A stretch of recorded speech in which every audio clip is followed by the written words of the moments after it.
San Francisco, it's Rex Broadcasting Wrestling Observer with Dave Meltzer and Brian Alvarez. Are you ready? Are you ready? Let's get it on! How's it going, everybody? This is Dave Meltzer. We're going to be here for 2 hours talking pro wrestling as we do every Sunday night here on Sports Byline USA with Wrestling Observer Live. We've got Brian Alvarez, of course, here for 2 hours. And we're going to talk a little bit about year in review, week in review, and just all the latest pro wrestling news, as well as taking your phone calls at 1-800-878-PLAY. And we have one line open, as well as a bunch of lines full, so you can hop aboard that. In about 15 minutes, we'll be joined by Mike Tenay, the TV announcer for NWA TNA. You can talk to him about that promotion, or you can pretty much talk to him about anything going on in pro wrestling, because he's a pretty smart guy, actually.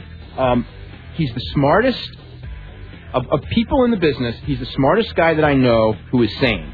But I won't say he's the smartest guy that I know. But is that fair? I would say so.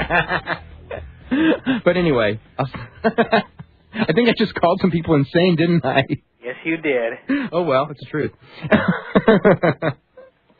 Anyway, Brian, how are you doing today? I'm doing good. How's Christmas? It was good. It was fun. How's Miss Rent-to-Own? Miss Rentone is really hot still. Actually, I haven't seen her since that day, but I'm making the assumption. Oh, okay. So how long before your time is up on that one? Well, I don't know. I think that there's some plans down the line where I'll get a partner, and when that happens, she'll be gone. But if that's the case, I may have to derail this partner's progress in returning to the ring. That would be a tragedy to lose Miss Rentone. Oh, okay. Anyway, that's on Portland Wrestling, which starts a week. My God, this comes Saturday night, right? Yeah, Saturday night 11. Saturday night 11 on the WB in Portland, Oregon. For those of you in that market, or who can get that or want to get videos, you should actually find out how to get videos of that one. Yeah, I'll try and find out. I don't know what they're going to be doing about that yet, so I'll send an email over, and hopefully next week on the show I'll say something. Let's see. There is Raw and SmackDown and wrestling. Hunter's starting back on Thursday, and I'm really, I shouldn't say surprised. I'm not surprised, but I think it's a bad move. Because he's not ready, and it's like he's showing guts. And, he's got guts. He worked how many minutes on that leg? Was it 30 minutes the other night? Yeah. So more than 30. So, but I just think that sometimes if the word is guts or your machismo or something gets in your way, and it's sometimes when you're hurt, you got to rest. Yeah, and I think that he's coming off one quad injury, and how long did that put him on the shelf? And this one isn't as bad, but if I'd torn a quad off the bone and then I'd injured my other quad, I would wait a long, long time before coming back on that other one. And it's not like shows are going to be drawn 3,000 without him and 5,000 with him. It's not going to make any difference. Yep. Anyway, we're going to head to a break right now. We're going to come back with more right after this. You're listening to Wrestling Observer Live on the Sports Byline USA Radio Network. Okay, welcome back to the show. I'm Dave Meltzer, editor of the Wrestling Observer Newsletter with Brian Alvarez of Figure 4 Weekly, and we're going to be here for a little over an hour and 45 more minutes talking pro wrestling tonight, as we do every Sunday night from 10 p.m. to midnight Eastern, 7 to 9 p.m. Pacific Time on the Sports Byline USA Radio Network. Brian, I just read your newsletter yesterday, the day before yesterday, actually, and I saw that you, January 12th on HBO, there's going to be a movie on 2 years or so in the life of Mark Kerr, 1999 and 2000, and that's a movie that everybody got to see. Yeah. In fact, it's a story about Mark Kerr and Mark Coleman, and when you really watch the movie, it almost should have been made about Mark Coleman, but I think they started on Kerr, and I don't want to ruin the film for anybody, but Kerr had a worse time, basically, than Mark Coleman over the course of the 2 years, and Coleman's story was really the story about coming from behind and really making something of your life, and Kerr's story was sort of the exact opposite. So I did like how they focused on both guys, and Coleman came out of it looking like a really cool guy, and you'll watch the movie and probably have many different things to think about Mark Kerr and his family. Yeah, we can probably talk. I'm sure we'll end up talking about it after that thing airs. But I would, definitely go out of your way to see that one. Yeah, very good movie for fight fans and for wrestling fans, because they're There are things in Mark Kerr's life that a lot of wrestlers go through, and if you want to know what it's like, watch the movie. Yeah. Okay. Chan the Giant Norcha against Hidalgo Suda late tomorrow night, early Tuesday. Who's going to win? I know who's going to lose. It's the fans. That's all I know, and that's all I care. Let's see. You already said that we both agree on Mirko Cro Cop. Did you see the odds for Bob Sapp, by the way? No, I haven't looked at the odds for the fights at all. What is it? Odds for Bob Sapp were minus 800. That's about what they should be. That's incredible. Well, he's not going to lose. Oh, well, I've just learned that anything can happen in a fight. I don't expect him to in 100 years. You're right. Anything can happen. Okay, but you've got a guy who's only lost once against a guy who's never won. Yeah. But then again, anything can happen if you're sloppy in a fight. Yeah, and the guy who never won can take a real beating. And there's always the possibility that he can take a beating for so long that Bob Sapp gets worn out. And I'm sure Takayama at least knows what a rear naked choke is, so anything can happen. Yeah, but I just think the guy's going to take a horrible beating. Oh, he will. Yeah, it's not going to be a pretty sight. I don't think it's going to go very long either. But I think it will probably do. I think it's going to be the second highest rating of the year behind the December 7th show. The Bob Sapp Who's fight? Who's fight? Yeah, it ain't going to beat that. Not on New Year's Eve. Not against the red and white special, which is like this. That's like the Super Bowl in Japan, so it can't beat that. But I think it's going to do a monster number. WWE, Jim Ross, Oklahoma City, 2 days before Christmas. What did you think of all that? What do you think of that segment? I really liked that segment, actually. So did I. I thought it was like the right guy in the right place on the right night. Everything that could go right did, and I really had no problem with it. I mean, it was a non-wrestler in there beating two wrestlers that had been on a 8-week winning streak or whatever, but I think everything worked out perfectly, and it was a real good segment. I really liked that show. I don't know if it was because it was a holiday show or what it was, but I thought it was great. Yeah, I thought Raw was good. I thought SmackDown was good.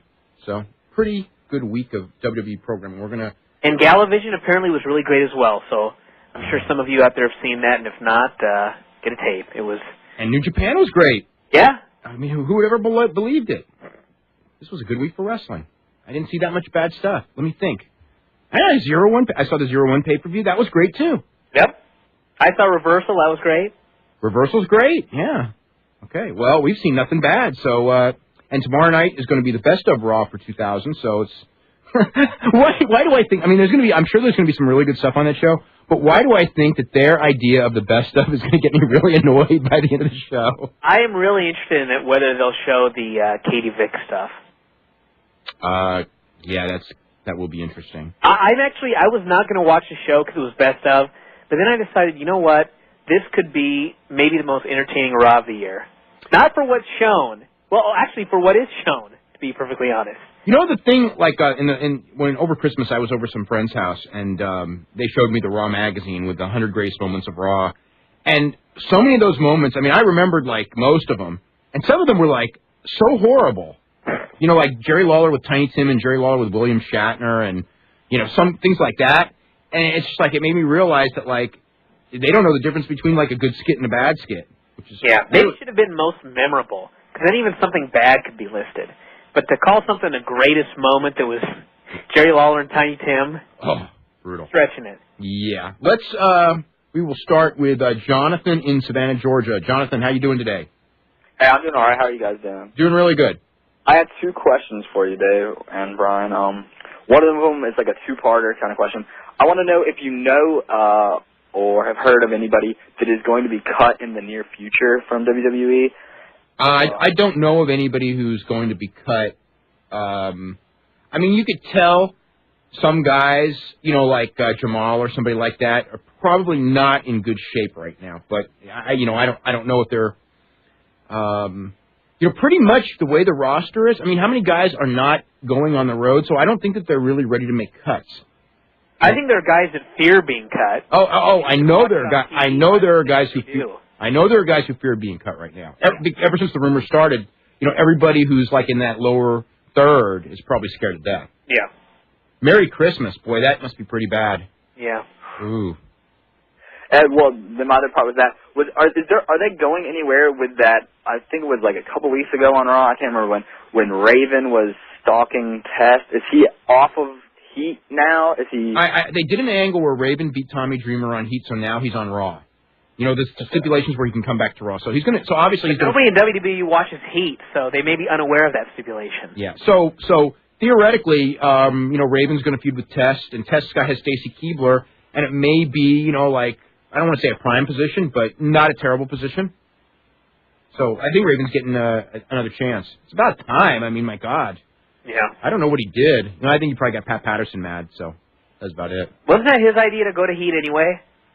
Yeah, because he thought that he could, move the Heat ratings and then it would all be attributed to him. That was not the smartest move he ever made. It might have worked if people watched Heat. They don't, so he had no hope. Yeah. And my other question is, what happened to Mark Lloyd? I know not that many people really care, but I'm just... I don't know. They replaced him with someone with more charisma. Who, Josh Matthews? Yeah, no, I like Josh Matthews a whole lot. But he at least brings somebody who at least knows half the moves that are called. He does know. Yeah, he does know stuff. I thought you meant as the backstage interviewer. Oh. Well, he did. Well, I like him better as a backstage interviewer and on Velocity. Yeah, that team of Michael Cole and Mark Lloyd on Velocity, that was pretty weak. But then again, Ernest the Cat Miller. How does Ernest the Cat Miller get hired as an announcer? It's like they gave him that tryout on SmackDown. He did horrible, and then everyone said he did. Then everyone in the company, except for the smart people, thought that he did good. And then the next thing I know, he's got a regular gig, and Lee's got a regular gig, and I don't get it at all. Does it have anything to do with Bischoff being there? Yes. They're good friends. Yes, but still, that's not a good enough reason for me. Yeah. I mean, you're right. That's the reason. You really think that has a lot to do with it? It has everything to do with it. Yeah. Why though? He has no power. Yeah, but he went to bat. I mean, it's all about who your friends are. You know that. Yeah. I mean, not 100%, but a lot. Too much. And I got one last quick question for you. I was just reading the Ring of Honor report, just actually today. And I was wondering is there any truth to whoever wrote it said something about I don't think it was you, Dave. It was us. But something about that it was the 3PW show, I think. Where, Dusty Rhodes no-showed, Killings no-showed, and Too Cold Scorpio, and the rumor something was going around that XPW paid him off. Yeah, okay, that was definitely the rumor, and I think they were spreading it at the show, but that's not the case. Dusty Rhodes had a problem with his ticket, and in trying to fix it, there was some problem with him and Jasmine St. Clair, and so he just didn't bother to come. And so that's why he was there. I don't believe it had anything to do with XPW. I mean, if he shows up on the next XPW show, then I guess it did. Killings, I think, may have. I don't know that he did because he does work for XPW. And someone told me Too Cold Scorpio was in Germany. So I don't know that to be the case, but that's what I was told. Okay. Okay?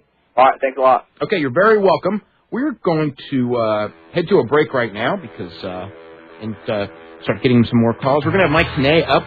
Actually right after this break. So we'll start getting through your questions for Mike Tenay as well, and we'll talk more about the awards, and you can also dial us in at 1-800-878-PLAY, and you're listening to Wrestling Observer Live on the Sports Byline USA Radio Network.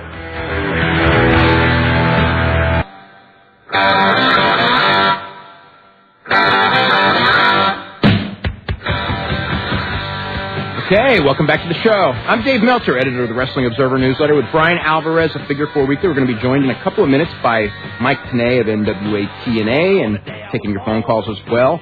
And if you're interested in the most up-to-date and most detailed information on pro wrestling, you can always go to www.wrestlingobserver.com, and there's information on how to get both the Wrestling Observer newsletter that I write every week and Figure 4 Weekly that Brian writes every week, and you can read some of the most entertaining stories in Figure 4 Weekly. Actually, this week's issue had a lengthy movie review of The Smashing Machine, which is the Mark Kerr movie that we just talked about, as well as an article on Bob Sapp eating Yoshihiro Takayama. That's right. Yeah. Including a photograph. How did you do that?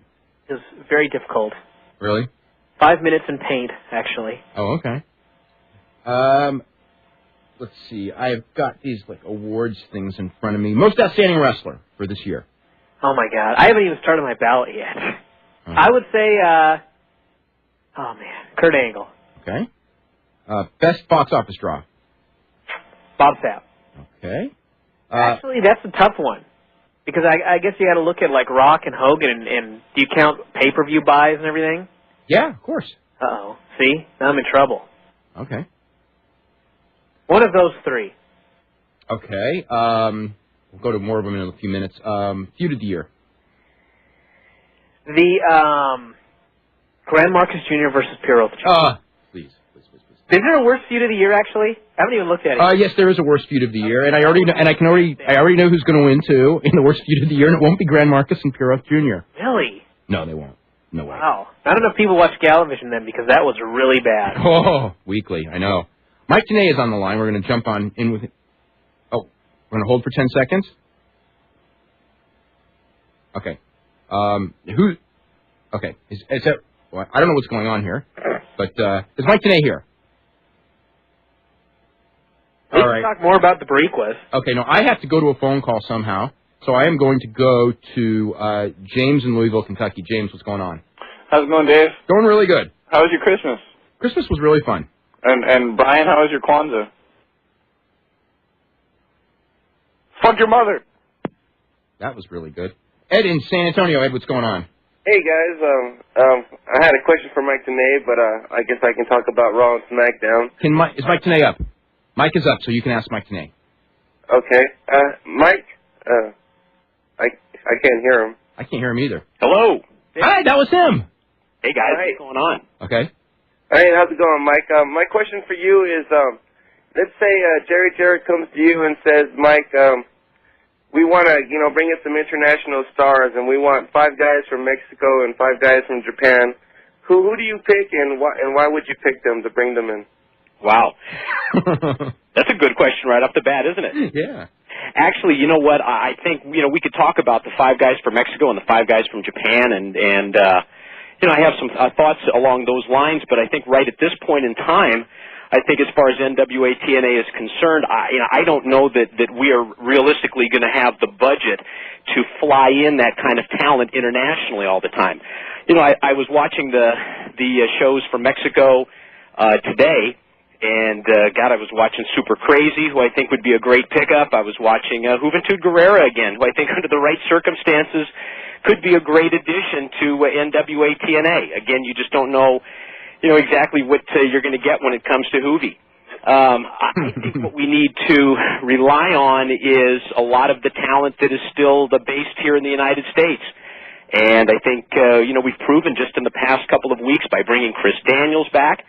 And I think if we were to look at possibly some of the top talent from the Ring of Honor promotion, maybe bring in some of the guys that have really proven themselves there, I think we're probably better off at this point in time doing that for a number of reasons, and not just the cost, but also the opportunity to get guys over.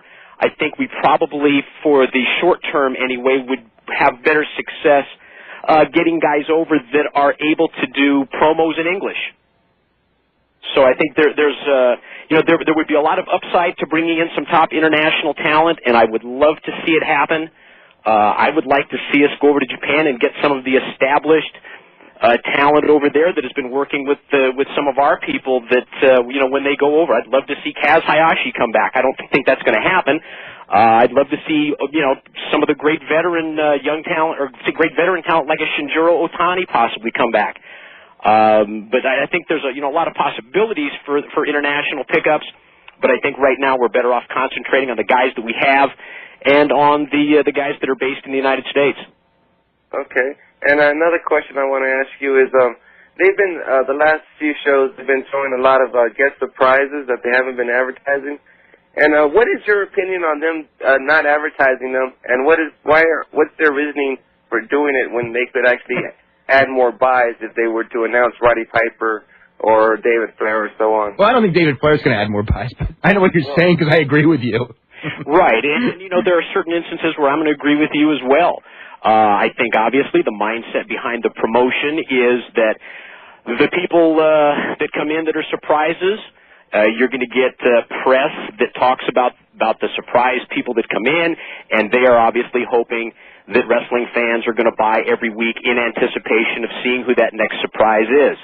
We can talk about surprises and how they affect the talent and how they affect the announcers and everything else. And, I guess my thought on that overall is I always felt that announcers is really the most effective when he's on the same wavelength as the booker. Because let's be honest about this, the announcer really should be the booker's mouthpiece. And personally, I prefer to be informed of what's going to happen, but I feel like I can ad-lib. I think to cover pretty much any situation that could come up on a live TV broadcast like you would have to do. So, I mean, got to think back to the opening night of NWA TNA where the ring breaks during the pre-taped, match that's just minutes before we're going live. Yeah. And, where you have to change on the fly. So I think while you certainly, have to do that as a professional broadcaster, at the same time, for myself, I prefer to know what's going to happen in advance. If they're only telling, let's say they only told 2 people some certain surprise or whatever, and everybody gets used to that, what happens if a fan hits the ring? Oh, hey, I'm the first to say that. I mean, when I'm in the ring introducing Jeff Jarrett and Vince Russo comes unannounced and takes the microphone away from me in the dark, how do I know that's not a fan? You could have shot him and then... Maybe you need to hit somebody with something. Like carry a police baton and just clonk somebody. Unless it's the Harris twins. Well, yeah. And Mike, I didn't see the Roddy Piper show. What exactly were you? There you go. All that was going on. Well, I didn't really hear the question.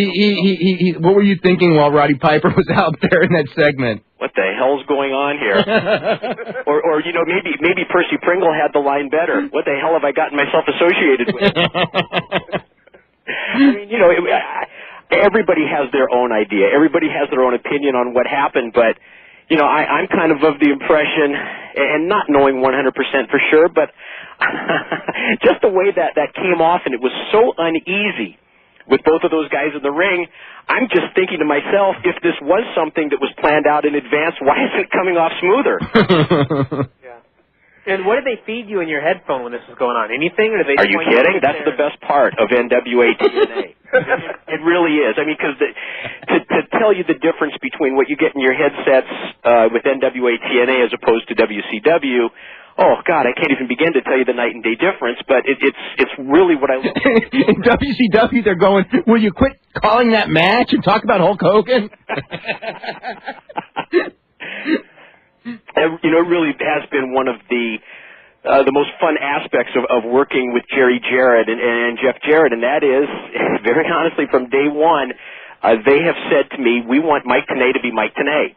And however you want to announce a match, however you want to, handle the broadcast, it's yours to do with as you want. And I'll be honest with you, I have had, in the 26 weeks, so little instruction about the only instruction you really get in your headsets is if they're moving segments around, maybe a pre-tape segment is being killed because of time constraints, but that's really it. So it really has been fun just being able to, just to call the matches and just to sit back. But as far as instructions through the headsets, no. Okay, Mike. Maybe we should introduce you to everybody because happy holidays, guys. Yeah, happy holidays, Mike. You have a good Christmas? I had a great Christmas, really fun time. A little difficult time getting back from New Hampshire to Las Vegas, but nonetheless had a great holiday. Hope you guys did, and hope all the listeners as well. Hey, Brian. Hey, what's going on? How you doing? Pretty good. That's good. Mike, Wrestler of the Year. Wow, here we go, huh? Yeah. No chance to stop and think. Wrestler of the Year. Well, I guess. Well, it may require a lot of thought, this one. Yeah, I think it does. I mean, internationally, the name that pops into my mind would be Bob Sapp. Mm-hmm. Wow, you and Brian both. That's right. So, you guys have been discussing this already. Well, no, but Brian and I have discussed it on previous shows. We haven't discussed it tonight. He hits me in the dark with these two. I've been going all through them tonight. Oh, good. I mean, Bob Sapp to me just has been, from an international standpoint, so head and shoulders above everybody else. The guy has all of a sudden become the most recognizable American-based talent in Japanese wrestling. What he's accomplished over there has just been amazing to me, especially from the standpoint of, I was working on interviews at the power plant with Bob Sapp not all that long ago. And, it's just been amazing to see the transformation that he's made. I guess, as far as someone here from the States to come up with a name, I think you could go several ways with that. The the guys that I've been most impressed with in terms of WWE have obviously been Eddie Guerrero. I think he's just been awesome all year. I don't know what effect really, in a positive standpoint, he would have on the overall their business bottom line. But I just think, from a pure in-ring standpoint, he has been just terrific. I think from NWA TNA, our MVP is pretty much, consensus opinion has been Jerry Lynn. From the way he's not only held together the X Division, just his great experience, the great leadership that he has in the locker room. He's been great. I think Mike, we gotta head to a break, okay? Okay, guys. Okay, we will be back with more with Mike Tenay right after this. You're listening to Wrestling Observer Live on the Sports Byline USA Radio Network. Meltzer, editor of the Wrestling Observer newsletter, with Brian Alvarez of Figure 4 Weekly, and our special guest, NWA TV announcer, NWA TNA television announcer, Mike Tenay. He's heard every Wednesday night, except for this Wednesday, on pay-per-view, starting back January the 8th, and also kind of a wrestling historian. Probably, if you want to ask questions about wrestling in the last, say, 40 years, this is probably a good show to do it because Mike, as I said before, there are some people in wrestling, within the wrestling business, who I think probably know about as much as Mike. Not too many. Maybe I can count them on one hand, but I don't think any of them are sane. So this is like the most sane. I said that when you were off the air too. Wow, that's really a nice indictment of the business, isn't it? Pretty much. Well, happy holidays to everyone, then. Brian, what'd you just say? This is a lot for his future. I know. Hey, do you ever sometimes, unfortunately, this happens to me when I'm watching, too often when I watch Raw, and you just scream at the TV and go, they just don't get it. Wow. I mean, I do that at a lot of wrestling these days. I think a lot of it's on Monday night. Some of it's on other nights of the week, too. Yeah. Yeah, absolutely. I mean, I think when you just look at the overall decline of the wrestling business and, where we're at in the year 2002, gosh, you can attribute it to so many things.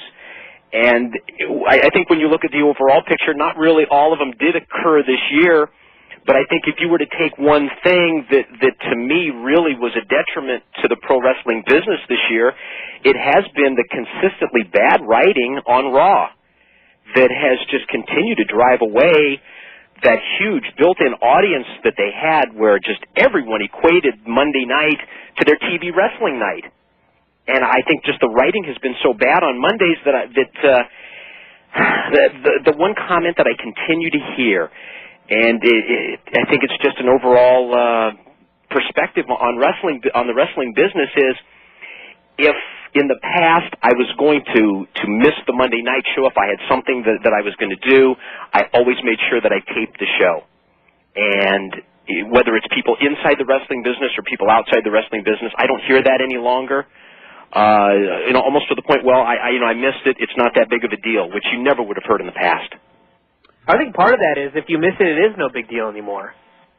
Because you've seen everything already to this point? Is that what you think? Not only that, but you watch Raw. What was there on Raw this past Monday night that is going to even matter next week or the week after? The arm wrestling? Well, I think the arm wrestling would be one thing that obviously that will matter down the line. It was also, I think, the fact that it was a holiday show. That they had a lot of the things that they had that probably won't carry over. But all that being said, I still thought the last couple of weeks of Monday Night Raw have been among the best efforts that they've had in quite a while. Yeah, the last 2 weeks have been their best shows in a long time. But they went on a long streak. But that happened with WCW too.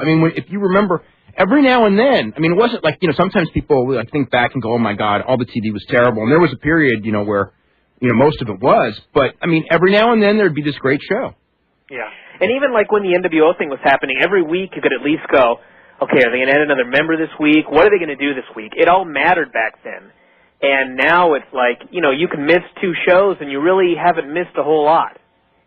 I think the overall decline of the business, though, this year, while you can talk about certain things that happened in the year 2002, you're really missing the overall scope if you don't go back further than that. I think a big part of this decline is strictly the after effects of the poor business decisions of 2001. 2001, I think you almost have to label that as the year of missed opportunities. Absolutely. The WWE not pulling the trigger on the biggest angle in the history of professional wrestling, on the easiest angle in the history of professional wrestling, certainly added to that decline in the audience in 2002. And, maybe even most importantly, go back before then and look at the continuing erosion of that overall audience, and you can directly relate it to the sports entertainment of Vince Russo that killed WCW. Take into account the number of adults that have disappeared from the pro wrestling television audience since Vince Russo insulted their intelligence, and it's absolutely mind-boggling. And you're working with him. No, but the thing that's really weird, and Mike, you'll understand this one, having been a fan for as long as you have, is there are people now that are wrestling fans who believe that once you get over 25 or 30, they're not going to come to arenas anyway, and they're not going to be wrestling fans, so that's not the audience we go for, when in fact half of WCW's audience was that. And wrestling when it's hot should be able to appeal across pretty much every demographic, I think. And let's face it, it can't hurt down the line when you have that 25 or 30-year-old fan, when they start having kids, that they're going to expose the kids to the product. I don't understand why you just completely turn out those whole segments of your audience just because you're trying to get the younger demographic. You said something really interesting right there, because there was a time when, if I had a son, I would have, I don't know that I would ever want to force him to watch wrestling, because they'd probably lock me up, but I think there probably were a lot of times in wrestling where I would, and certainly I can say this in the late 80s and the early 90s, where I would not have had a major problem letting him watch wrestling on television. Okay, you got to explain some stuff. Now, I really like when wrestling's on. I really, I want him out of the room. Mm-hmm. I just think that you don't know what's going to be there. You don't know. Not the stupidity part of it. You just don't know, because you just can't trust Vince. I think that's the best way to put it. And let's face it, you cannot deny the numbers. 6 million people cannot be wrong. Yeah, because they're not watching. Think about it. From 1999. Where there were 11 million people watching Monday Night Wrestling every Monday night, and now there's, I think the number's, is it 4.5, 5 million? It hasn't been 5. I think 5 million people probably watched, they watched the Hunter Scott Steiner stare down, but a lot of these shows are there's some segments that are going below 4 now. Okay, well, I was giving them the benefit of the doubt. Averaging like about 4 or 5, isn't it? Yeah, 4 or 5 would probably be pretty close to average right now, I think, yeah. Okay, so there's still 6 million people that in the last 3 years have completely gone away from professional wrestling. Let's go to Dan in Chicago. Dan, what's happening? What on, guys? How you doing? Doing really good. It's a pleasure to talk to Mike today again. I've talked to him for about 2 times already. Now this is my 3rd time. It's a pleasure, Mike. How you doing? What's going on? I got a question for you. I actually got 2 questions, one for David and then one for you. The question for you, Mike, is I heard a rumor. I follow an independent league out here called MCW. I heard a rumor that Eric Priest was over at a TV taping. Wasn't he the last TV taping? He was, I believe, on the last TV taping that we did. And what did you think of him? He seemed to be okay. Now, help me out here, guys, because we have about 10 different guys on that do dark matches. Was he the underwear model? Yes, that's him. Yeah. I think he looked okay to me. He didn't quite, I don't think, catch the attention of everyone like Jason Cross did a couple of weeks before. And I think that's an incredible story, and I think it just really points out that open door policy that we have, and the fact that guys can come in and they can catch the attention of the matchmakers and the front office people. And a week later, they're on the TV show, and a week after that, they're in line for. And then they're going to be against Sonny Siaki next week, on January the 8th. How did he get over with the fans? My recollection, Dan, is that it was not anything that completely blew away people in the audience. And my question to you, Dave, is what's going on with because we heard going on in the internet, what was going on with Hogan and Vince. Did that meeting ever take place, or what's going on? I mean, they were in Atlanta together, and that's about it. I don't think anything else has happened. I mean, Hogan clearly wants to come back. His contract expires in just a couple of weeks, and I'm sure it's huge money contract. He's got nowhere else to go. There is nowhere else to go, because he's not going to get that kind of money in Japan. And what about Nash? How's his condition? Mike would probably know better than me. I'm guessing, he's not going to be back for Royal Rumble. I think they're hopeful for WrestleMania, and I don't even know that that's a lock. What would they do? What would they do with them?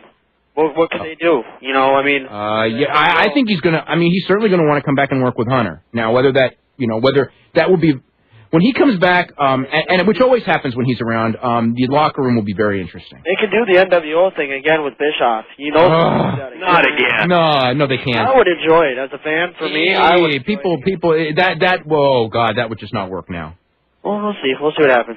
Okay. All right, thanks a lot, guys. Okay, let's go to Alan in Deerfield Beach, Florida. Alan, how you doing? How you doing? Doing really good. I had one question for you and one for Mr. Tenay. Okay. For you, what is the status of Goldberg? Is he coming into the WWE? Mike, why don't you answer that one? Well, gosh, it sure sounds like it, doesn't it? Yeah. It's not signed, is it? Not to my knowledge, but from every report that I hear, it's that he's obviously more receptive, to speaking with them, and they're obviously more receptive because they are giving him a deal that who would have ever thought a year ago that they would ever offer somebody this kind of a deal? Where you're talking about like just a couple of shows. Sure, perfect situation for him. It's really exactly what he wants. And I really wonder, overall how the scope of the wrestling situation in Japan being so up in the air may contribute to Bill Goldberg wanting to come to the WWE even more so.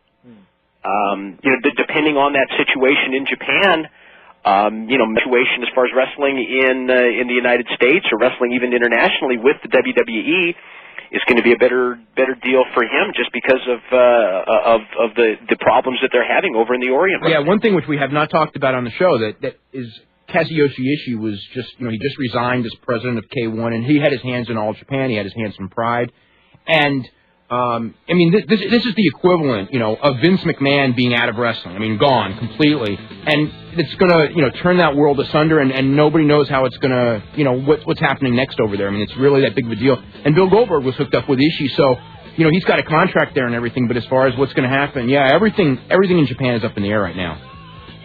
Okay, Alan, anything else real quick? Because we got to get to break. Yeah, I had another question. The other question was. I don't know if you can answer it quickly, but why... Why don't you hold on? Hold on, and we'll get to you right after the break, okay? You're listening to Wrestling Observer Live on the Sports Byline USA Radio Network.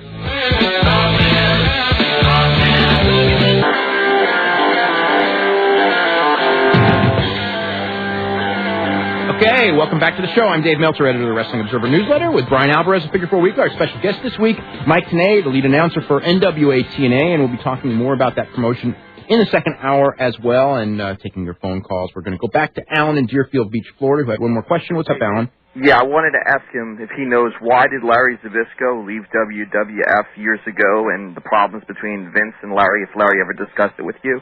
Oh, in like 1980-ish? Yes. 81, whatever? Yeah. Why? He was on top of he was the lead heel, and he was gone. Wow, what a rivalry, too, and it did great business, both as far as the Shea Stadium match and then continuing on for no, that was Andre and Hogan who did that business. Yeah, right. That's right. Just read the book. Which, boy, is another story that we need to tackle in hour number 2. What, the whole hour? Why? And you could do it, but why that book has not taken off? The Hulk Hogan book. You know what? We should talk about that in the second hour. Most amazing thing I've ever seen. Larry's. As far as I know. I think that there probably was a question in terms of the payoff on that match. Right.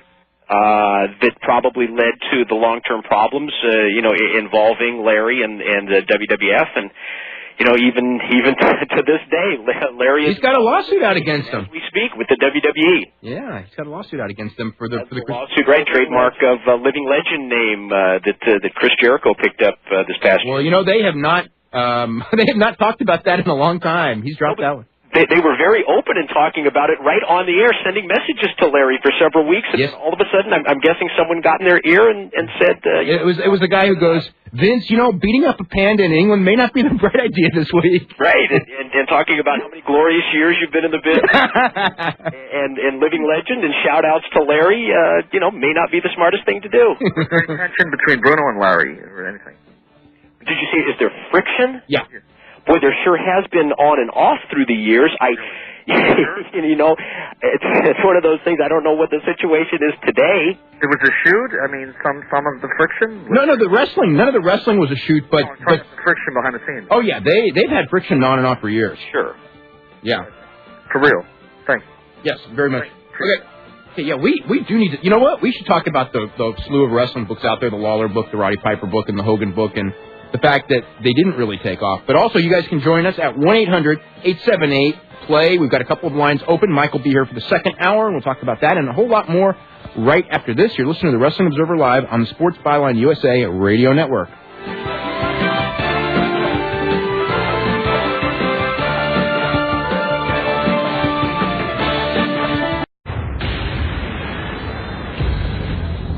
Welcome back to Hour 2 of the Wrestling Observer with Dave Meltzer and Brian Alvarez. Are you ready? Are you ready? Let's get it on! Okay, welcome to hour number 2 here of Wrestling Observer Live. I'm Dave Meltzer, editor of the Wrestling Observer Newsletter, with Brian Alvarez of Figure 4 Weekly, special guest Mike Tenay, lead announcer of NWA TNA. And, you know, one thing I got to say about your broadcast and your broadcast partner, Don West. Don West, after the first month, was going hands down to win worst announcer this year, and he will not even come close to winning it now. And I have seen, you know, I think one thing that I got to say about Don West, and I know, and you deserve a lot of the credit for it, even though you probably won't want to take it, is that if you watch those guys on WWF that, you know, like Josh Matthews, years and years, you know, following wrestling, and some of the guys who they trained, that they put on the air as announcer, none of them, you know, with working full-time there, have improved anywhere to the level that Don West has improved in whatever it's been, you know, 25 weeks or whatever the number is. Really has been amazing just how, I guess, his wrestling intuition and how intuitively he's picked things up. Yeah, I do work, you know, a lot with him every Wednesday, pretty much from 9:30 in the morning all the way through the end of the broadcast.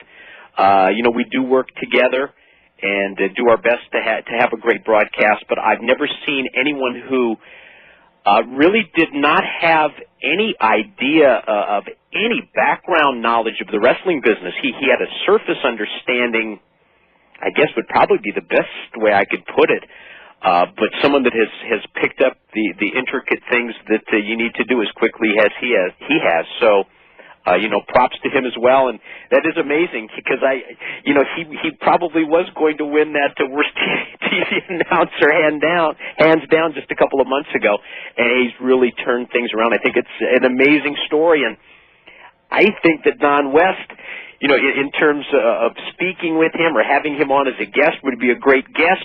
Just because of what he's been exposed to in such a short amount of time and what he thinks of the wrestling business already. It's How did he get involved? It was Russo's idea, wasn't it? Sure. Yeah. But, I mean, did he watch wrestling, or how surface was his surface? I mean, unbelievably surface. And I'm only saying that to prop him up at this point for how much he's come across and how much he's really gained in knowledge. But no, I think, you know, it was pretty simple. Here was a guy who was very recognizable, especially if you're in the wrestling business and you find yourself watching TV at 3 o'clock in the morning. You know, after traveling from one city to the other, and you've got that remote control in your hand, and you're firing through there, and you're going to watch Don hype up his sports card sales, and now, you know, he does infomercials for everything from the Ding King, you know, to take dings out of your cars. You know, he does all those kinds of infomercials, and I think the gut feeling of Vince Russo was, if I can speak for Vince Russo, you know, was that here is a modern-day type of hype, maybe to put a little different spin on things than, say, a Gene Okerlund would. Mike, can you hold on just for a second? We're going to come back with more about Don West, as well as talking about the latest wrestling books. Right after this, you're listening to the Wrestling Observer Live on the Sports Byline USA Radio Network. Okay, welcome back to Wrestling Observer Live. I'm Dave Meltzer, editor of the Wrestling Observer Newsletter, with Brian Alvarez of Figure 4 Weekly. Special guest this week, Mike Tenay, lead announcer of NWA TNA. Of course, many years with World Championship Wrestling, and a fan dating back to the early 60s when he was very, very young, watching The Destroyer and people like that, and Freddie Blassie. Yeah, thanks for putting that in there about being very young in the early 60s. Thanks for the balance. Unlike Tony Schiavone, who would point out that I'm a grandfather at every possibility. Oh, but that was so unfair. I mean, you know, Oh, how is being a grandfather anyway? Oh, it's fantastic. It really is much more and much better than I ever anticipated. It really is a great experience. Yeah. Yeah. Now, we were talking about Don West, and you were telling the story about how, Vince Russo and, a lot of wrestling people had kind of, seen him do his hype job on the baseball cards and things like that. And Vince Russo decided that, he would make a good wrestling announcer. And then when he first came in, it was just like, oh my God, it's like, oh my God, he knows nothing. And, but he's wanted to learn. And I mean, one of the things about him that, you could point out is that sometimes, what does he have, mouth of babes? I mean, sometimes he will come up with some ideas. And, the very logical stuff, I guess maybe because he's a big sports fan, right? Right. I mean, he'll come up with logical things in the meeting.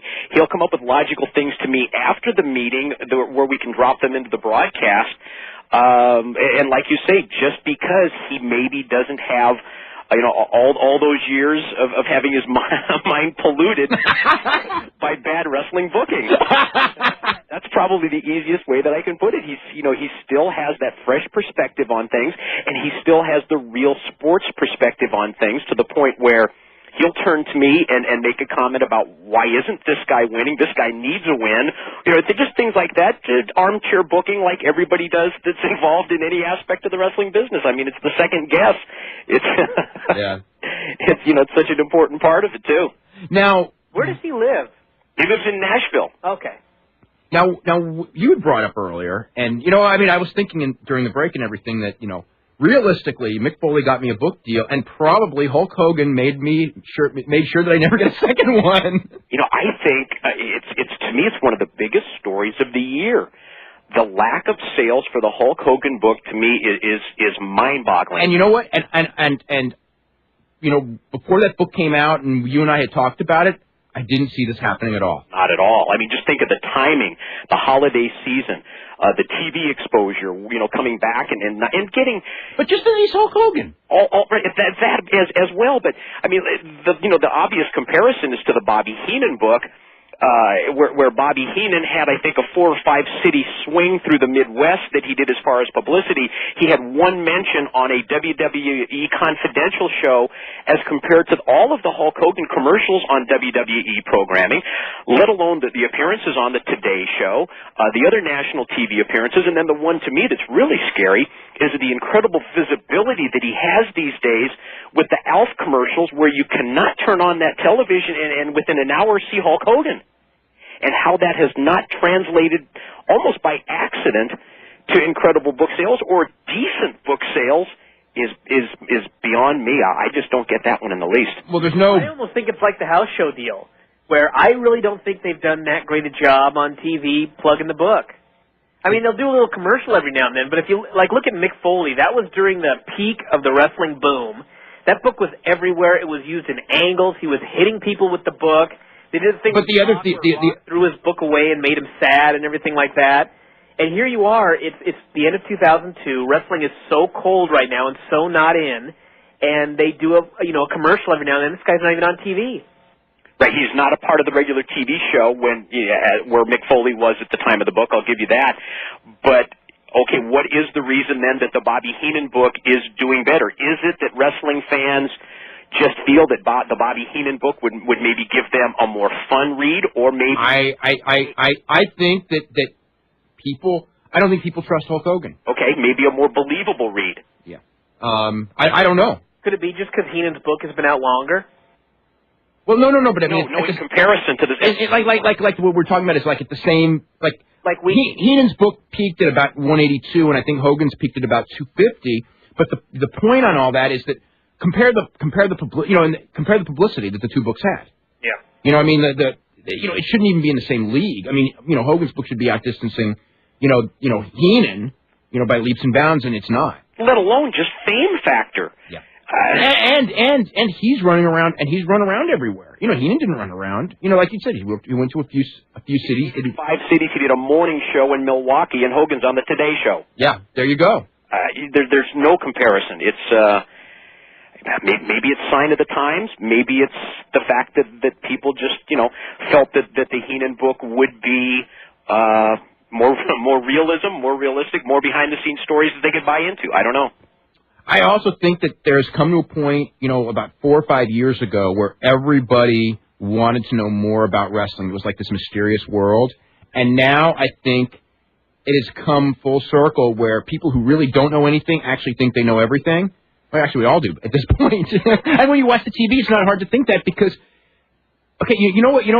One of the things when we were kids, I don't even say when we were kids, everyone when they start watching wrestling, one of the things, and I think this has really hurt the WWE a lot, is that in that era, where it was really hot, in the era where WCW was really hot, people were not sitting here going like, I could do this better. Mm-hmm. They were not saying that, and now they're sitting there, and not only are they thinking that they can do it better, they know they can, and they're right in most cases because, like Brian, me and you must have read, dozens and dozens and dozens of invasion scenarios by people who don't even really know wrestling, yet they were better than what was accomplished. Every one of them was better. There you go.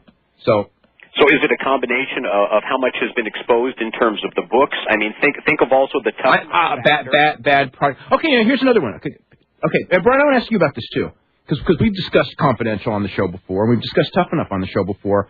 I don't believe that the what's the word I'm looking for? I don't like Confidential in that the approach that they take. I don't think they know what they're doing because they're not inside enough to be inside, and they do certain segments that kind of ruin the characters and they say things that I think that don't need to be said on television. And I don't know. What do you think about the Tough Enough? It's like I liked the first season of Tough Enough. I even liked the second season. This season there was one show a couple weeks ago that was good, but I think overall this has been kind of a boring season. But I don't think Tough Enough is the reason that this thing's down, though. I don't think it's the sole reason, but I think maybe if you're just putting in a bunch of different topics and things that possibly attribute to it, I think it's something that there is a contribution that it made possibly towards the overall decline in interest in the wrestling business. I really think so. I actually haven't even decided yet because I've talked to wrestlers who've said that they think that Tough Enough and Confidential are killing the business because it makes people not really care because they know what wrestling is. But I kind of think that people already knew what wrestling was, and I look at like the movies, and the movies are so hot right now. It's the biggest year. This was the biggest year in history for the movies, by the way. So all those economy reasons when people talk about why people aren't buying wrestling tickets, to me, when you hear that number, that the movie's topped $9 billion this year, that tells me that it's the product, it's not the economy that's killing the wrestling. And we all know that anyway because we're watching it and we're not going, oh my God, I don't want to go to a show because of the economy. We're going, I don't really feel like going because they're doing nothing to motivate me to go. It sucks. And I mean, Entertainment Tonight is not killing the movies by revealing who the actors really are and their life and everything like that. And I think if they put confidential segments on Raw and SmackDown, that would be a disaster. But I think as long as they keep it separate, I really don't think it hurts it at all. Actually, some of the confidential segments should have been on Raw and SmackDown. Well, I was going to say some of the character development things on the confidential show I have enjoyed. Yeah, I mean, and some of them should be burned in hell. Let's go to Dominic in Messina, New York. Dominic, what's going on? How you doing, guys? Doing really good. I just want to ask Tenay a couple questions. Mainly, who do you feel, especially for NWA TNA, you feel could be a real breakout star in 2003? The name I've really been thinking of is, well, being on the East Coast and seeing a lot of the East Coast independents would really be not even the whole team of Divine Storm, but mainly Quiet Storm. I just think he's a hell of an athlete. Your comment pretty much on that, or even anybody else you feel would be a good Low Key. No, that's obvious. Yeah, I think Low Key is probably one of the obvious ones, isn't it? I think Divine Storm, to me, to this point, my gut feeling is that they've underachieved with NWA TNA. I really look for them to have a breakout match with the SATs a couple of weeks ago, and I guess overall maybe I was a little disappointed in that match. So while I'm not ready to, totally bail on Divine Storm, and I think in terms of Trinity we have, wow. To me, she's the star of the team. Resources there. Okay, but I kind of feel that you're really giving, too much of her, than work, because it seems like through the match, it's almost like you're for the couple weeks I saw, you're just waiting. All right, here comes the moonsault. Here she goes with the nut shot. I mean, when I read about it the first week, then saw it the next 2 weeks, it was more of, it's almost the expecting factor. But she's got to do something in every... That's sort of the point of the character. Yeah, she's got to do something in every match, though. Right. But also, who do you feel, but at least for the next year coming up, who do you feel that really has been on the lower card, really feeling it's going to get the big push? Who do you really... Well, I think Jason Cross is kind of the obvious one, which we can talk about after the commercial break, but, just seems to me like it's pretty apparent that they have pretty high plans for him, just judging by the first couple of weeks, but we'll talk about that more after the break. Okay, thanks very much, Dominic, and we'll be back with more right after this. You're listening to the Wrestling Observer Live on the Sports Byline USA Radio Network.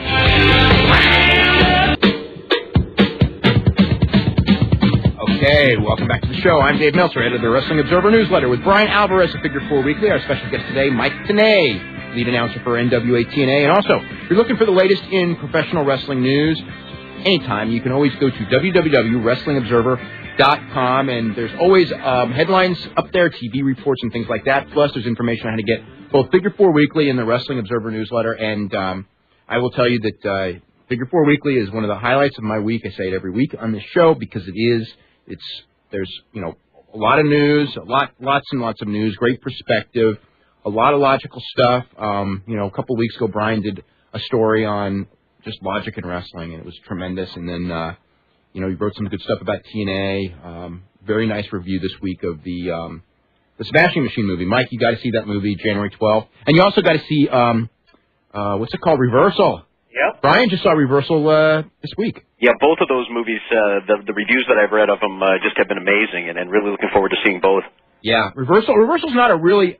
I mean, it's a movie about wrestling, but it's more a movie about father and son relationships. But, I mean, I've watched it with a bunch of friends, and they just love that movie. Especially if you're a sports fan and you're a parent, it's just a great movie to see. And the wrestling... The other thing in that movie, Brian, is the wrestling in that movie is tremendous. Oh, yeah. I mean, was reading I was surprised because the star of the film, the coach, is based on his life. Yeah, it's a true story. Yep, there's special commentary on there where he's talking about where they got everybody and how they used real amateur wrestlers to play the roles. Well, they had to be, because you watch those wrestling sequences, you can't have actors wrestle that good. Yeah, and they go, we brought in Hollywood actors and had them try out, and the amateur wrestlers were actually better, and it was good. Yes. We were talking about Jason Cross, and also, I was thinking during the break, who you should actually recommend to these guys at NWA TNA is Tom Howard. Because, you're lacking in heavyweights. He's a very good worker and, unique gimmick. It's interesting that you mentioned that, because I brought up Tom Howard's name to Jeff Jarrett at the last show before we had our break. And, just pretty much asking Jeff if he had a chance to see Tom Howard over in Japan when Jeff was there and what he thought of him, because, Tom Howard is one of those guys that I've been watching for years. I mean, dating back to when he first broke in Southern California and went to Mexico. You did this when he was a surfer, right? Yeah, went to Mexico. I saw him wrestle independently in Southern California. I saw him wrestle, the lucha style in Mexico. And never really thought all that much of him, but I know that he's made incredible strides in the last couple of years, and certainly is positioned high with the promotion in Japan. It was a name that I did mention to Jeff Jarrett, following his last trip to Japan. Do you know who would get over? Brian and I were talking about this. Was Matt Ghaffari, but I mean, I think the price range. I mean, only as a clueless gimmick, but I think it would absolutely work. Matt Ghaffari, even with his look. I think because of his look. Because of his look. It's so out there. Big, fat, just so disgustingly gross. How he can work or move. Didn't we do that with Bastion Booger already? Yeah, but this guy's a great athlete. And Bastion Booger was a different kind of disgusting. Bastion Booger was all around disgusting. This guy just has a disgusting body. That would be part of the gimmick, his weight. Yeah, kind of like, Buddy Rose. Yeah, if he lost that weight, he'd just be another dude. Yeah, another boring dude, too. Let's go to Charles in Little Rock, Arkansas. Charles, what's going on? How are you doing, Dave? Doing really good. Good. I had a question for you. I read something this weekend, and I'm not sure that this was in the Torch or where it was. I think it was in the Torch, that the current plan for the Royal Rumble is for Chris Jericho to win by fluke and drop a number one contenders match to Shawn Michaels at No Way Out, and then do Triple H versus Shawn again at WrestleMania. I have not heard that. I don't think that was the Torch. It wasn't the Torch, because I read the Torch, and I know it wasn't the Observer because I write the Observer. And but I haven't heard that, and it doesn't. I don't know what they're doing, but that doesn't sound like where they're going based on what I have heard.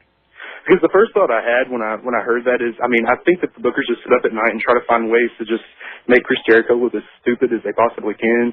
Because I don't know, I think would you agree that he's probably the most misused guy in the company for the past 3 years? I mean, he could have been a breakout star. You know, there's so many. You know, it's the first one that comes to my mind too, but because he really did have the chance to be really one of the top guys, but.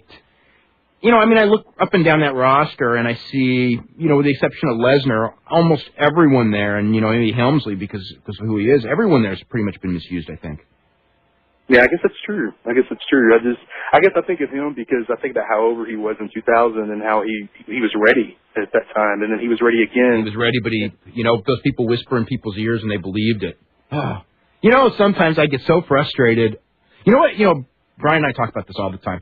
I get so frustrated when people perpetuate stupidity in wrestling, and you can just sit here and all you got to do is watch it and go, like, no, Chris Jericho is not a terrible worker. You know what I mean?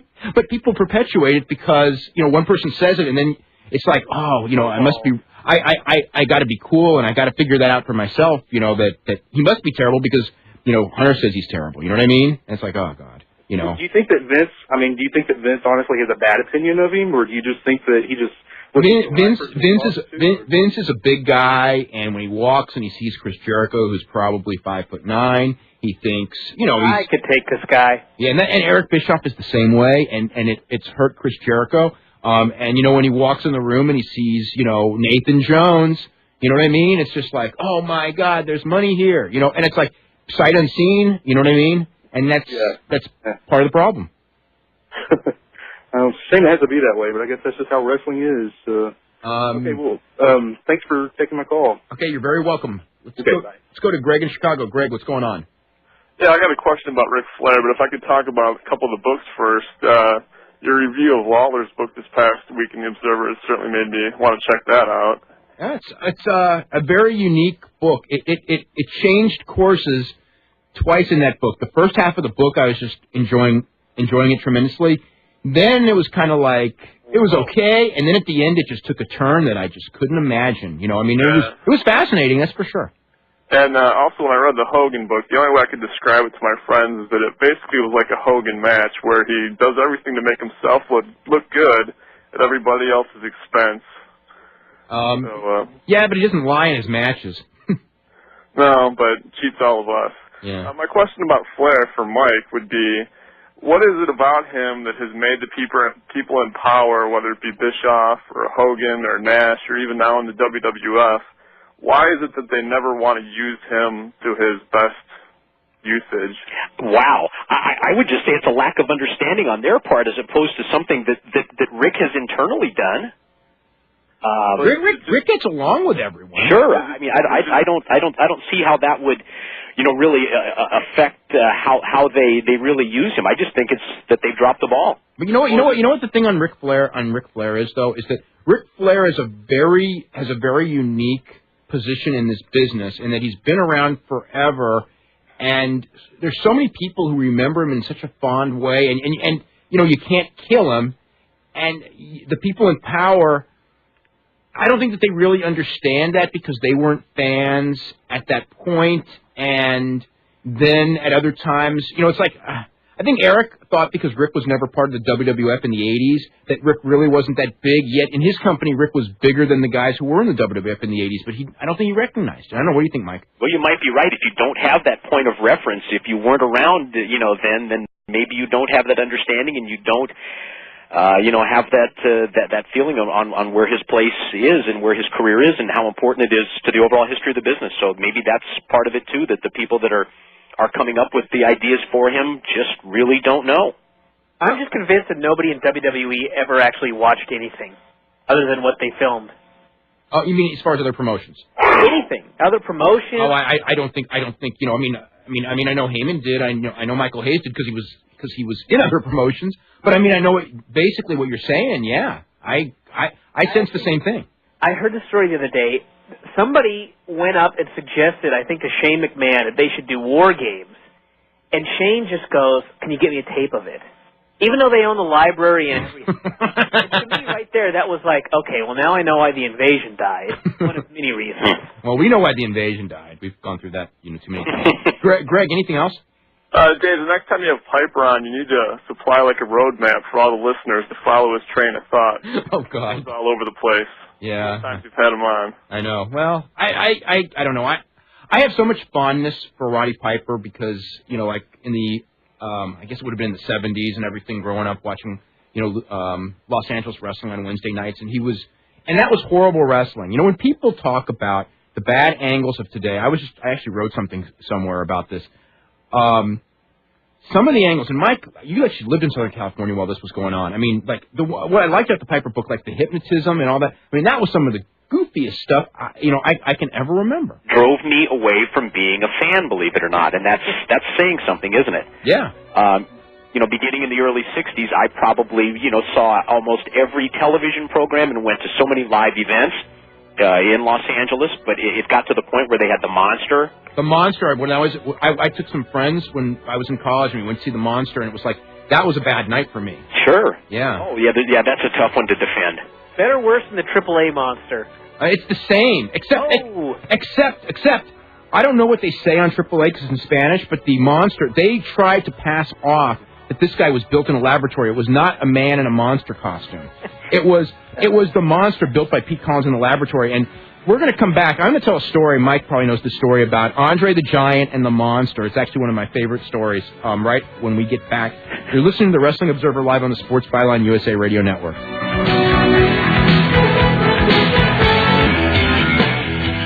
Okay, welcome back to Wrestling Observer Live. I'm Dave Meltzer, editor of the Wrestling Observer newsletter, with Brian Alvarez of Figure 4 Weekly, special guest Mike Tenay. And before I get to the Andre the Giant Monster story, I want to ask you two guys a question. Next year, do you think it will be better, worse, or the same? Worse. You think it'll be worse?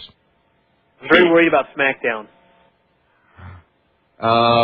Well, you know, I mean, that's in the hands of TV programmers.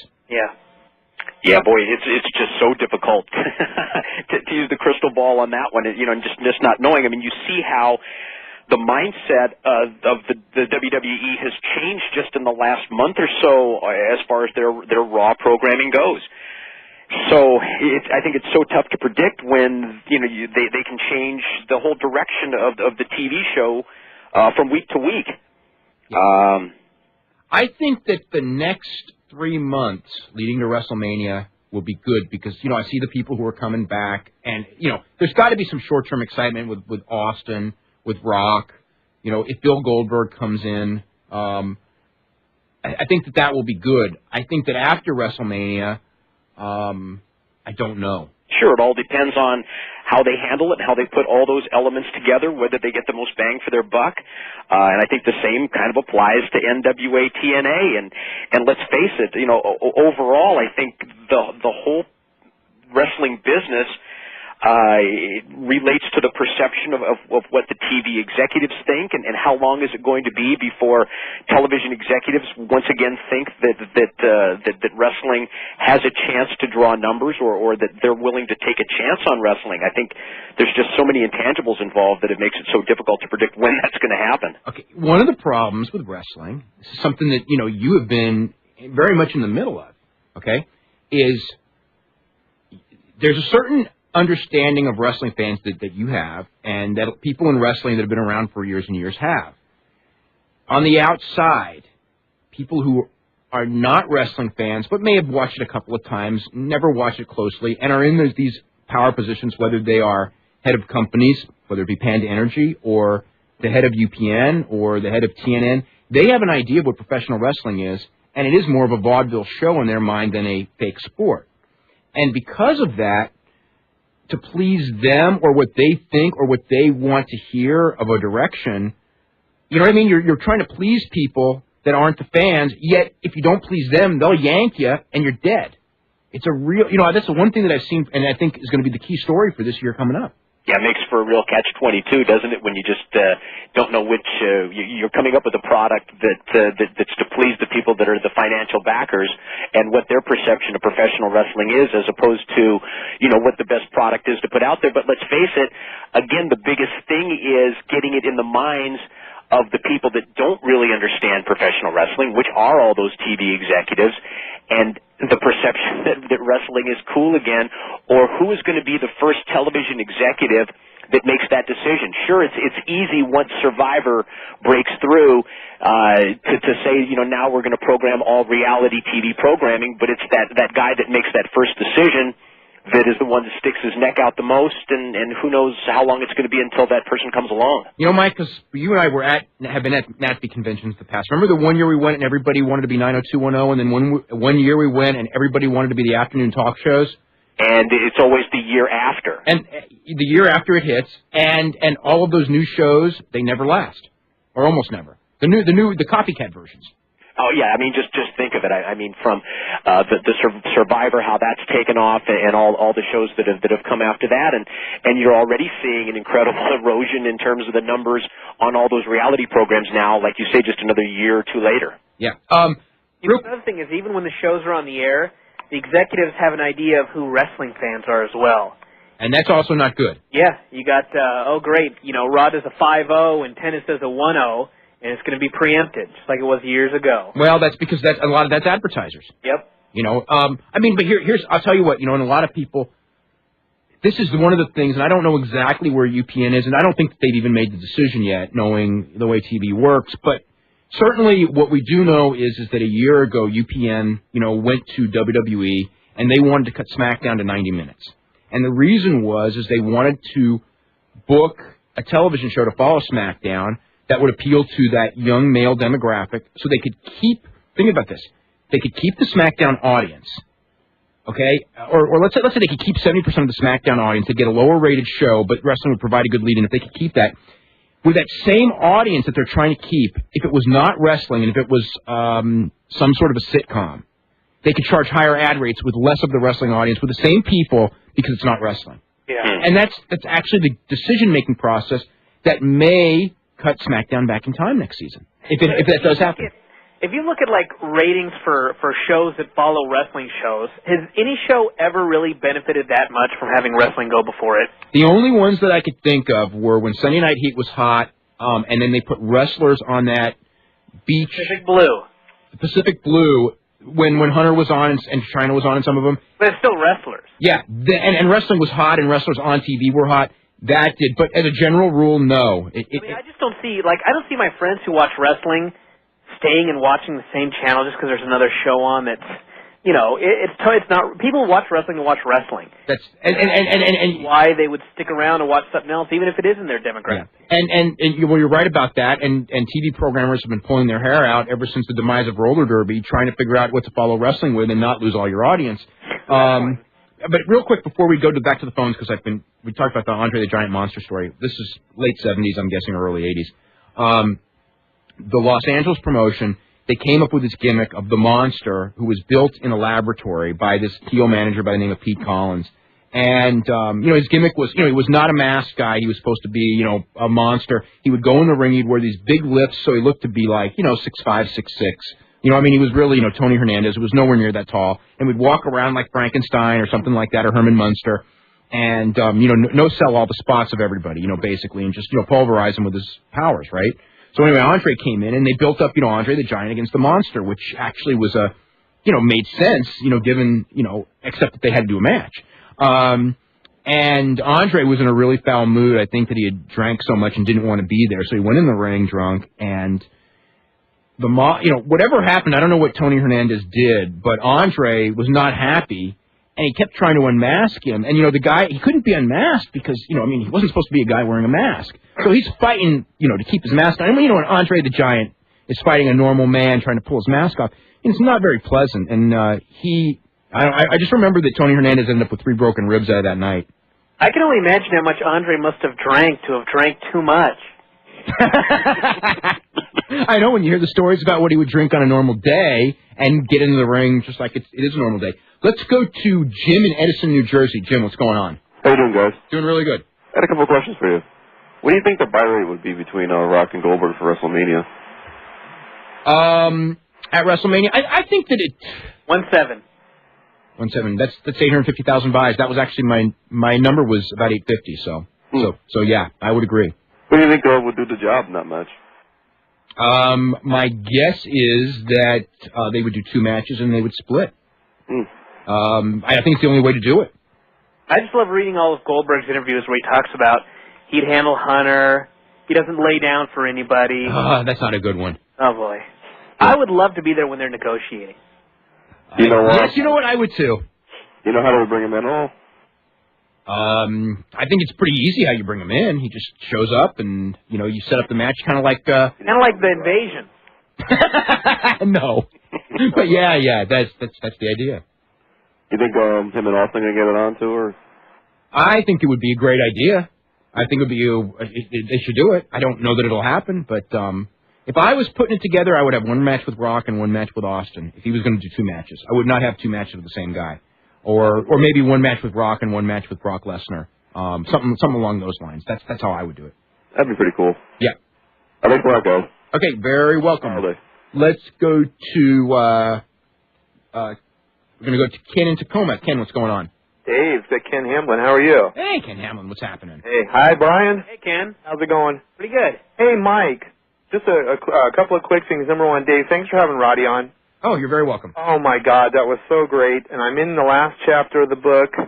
And if you could ever get him to stay on a straight path one night and talk about just Portland, since you and I kind of started out at the same time in this thing, I'd love to have him just sit there and talk about Portland, because I thought some of the Portland stuff in his book was just the funniest things. The bathroom thing with Elton down in the Grand Theater in Salem and so forth. And the Elton Owen stories and the Killer Brooks stories were quite great stories. I was on a plane. I was down in your neck of the woods over Christmas, and I read it on the plane down and on the plane back, and I'm thoroughly laughing out loud, and all these people are looking at me on the plane like I'm some sort of psycho idiot because I'm reading the cigar story. And that just was great. But Mike, thanks for coming on. It's nice to hear you. I don't get a chance to see TNA because my work schedule doesn't permit it, but I really wanted to ask you about Bobby Heenan. What was it like working with him? Roddy's book said he was like the biggest genius that he had ever met when it came to working a match and working on behind the mic and so forth. Can you give me some opinions on working with Bobby? Sure. I mean, working with him, living with him. I've said it before, and I'll say it again. My time spent with WCW, I thought the best perk of the job that I had was traveling with Bobby Heenan and working with him. Just the fact that you're dealing with the wittiest guy ever in professional wrestling, the funniest man in wrestling, really makes the long trips and the traveling that can be a grind. It makes it the opposite, and you look forward to it. As far as working with him, the incredible wit, coming up with things off the cuff, and Bobby at his best, and when he really had his mind into what he was doing. I don't think anyone better in terms of being a heel manager. I don't think anyone really better in terms of being a great bump taker or a heel announcer. I don't think at all. Was he a great ribber? No question. No question. Did he ever? How many times did he get you? More than you could count? Not the opposite, actually. It would be Heenan and I pulling the rib on somebody else, to be honest with you. Oh, that would be great. Dave, thanks a lot for taking the call, and Brian, I'll see you on the 31st, if not before. Yeah, I'll see you there. All right. All right, we're going to go ahead to our final break, and we'll be back right after this. You're listening to Wrestling Observer Live on the Sports Byline USA Radio Network. So our final segment of the show here on Wrestling Observer Live, Dave Meltzer, editor of the Wrestling Observer Newsletter, with Brian Alvarez of Figure 4 Weekly, and Mike Tenay, lead announcer of NWA TNA. And Brian, real quick, tell Mike what the odds were for the Sap Takayama match, because Mike knows a lot more about odds than I do, and he'll probably be able to explain what those numbers mean. -800. Sap was the favorite, -800? Yeah. Well, pretty simple. You have to put up $800 to win 100. So for every $800 that you bet, when Sap wins the fight, they give you back 900, so you make $100 profit. Yeah, so that's what that... Usually the other side, depending on the book, I mean, Takayama would have been a plus number of 500 or 400? 500. Plus 500, which simply means that you put $100 on Takayama, and you get 500 for your 100, so you get a total return of $600 for Takayama for a $100 bet. Well, that's not a bet I'm taking. Let's go to Carlos in West Haven, Connecticut. Carlos, what's going on? How's it going, Dave? Going really good. About Hulk Hogan's book. Yes. Yeah, I read it and it was pretty bad. And I just want to know, did you enjoy watching Hulk Hogan wrestle at all, or as a performer or as a worker? When he was in the AWA and it was like something really new and fresh, because it was you could tell that it was going to be. I mean, I don't want to say I knew he was going to be as big as he got, but I knew he was going to be the biggest star in wrestling, hands down. I mean, from very early on, and I enjoyed that. I probably enjoyed some of his WWF stuff. I can't say I enjoyed a lot of his stuff. I did like a lot of the Hogan-Ric Flair matches. In fact, most of them. Even if I didn't always like the finishes. I thought, he had good chemistry with Flair. The WrestleMania match with Randy Savage and some of the house show matches he had with Randy Savage I liked a lot. But, I probably disliked more than I liked. You like when he ripped his shirt and he flexed? It was part of his routine. I didn't dislike it or anything like that. That was fine. It's what he should have done. It's part of the show. That's what people come to see. His book's not going to be considered a success, right? No. None of the books that are out right now. I mean, the Lawler book doesn't look like it. The Piper book doesn't look like it. No, it's the Flair book would be good. I don't think it would do that well, just because if the Hogan book didn't do well, I didn't think the Flair book would do well. I think if Flair was completely divorced from wrestling and out of it, and wanted to tell the truth, I think his book would be phenomenal. But as long as Flair's in wrestling, I think that there's too much that he'll leave on the table, so to speak. All right, thanks a lot, Dave. Okay, very welcome, Carlos. Michael, thank you very much. Happy New Year. Happy New Year to you guys. That was sure a quick 90 minutes. Very quick. Oh, it's always quick with you. And Brian, I want to thank you again. And, of course, Brian will be back here next Sunday, and we'll join everybody else next Sunday here on Wrestling Observer Live. And don't forget, tomorrow night is the Raw Special Best of the Year. NWA TNA starts back on January the 8th, and with Amazing Red. And all the other stars of NWTNA, Jerry Lynn and Jason Cross against Sonny Siaki is the only matches I know of. Any other matches on the show? That's the only one that I know at this point. Okay. So we'll be seeing Mike Tenay then, and we'll see all of you next Sunday. You'll listen to Wrestling Observer Live on the Sports Byline USA Radio Network.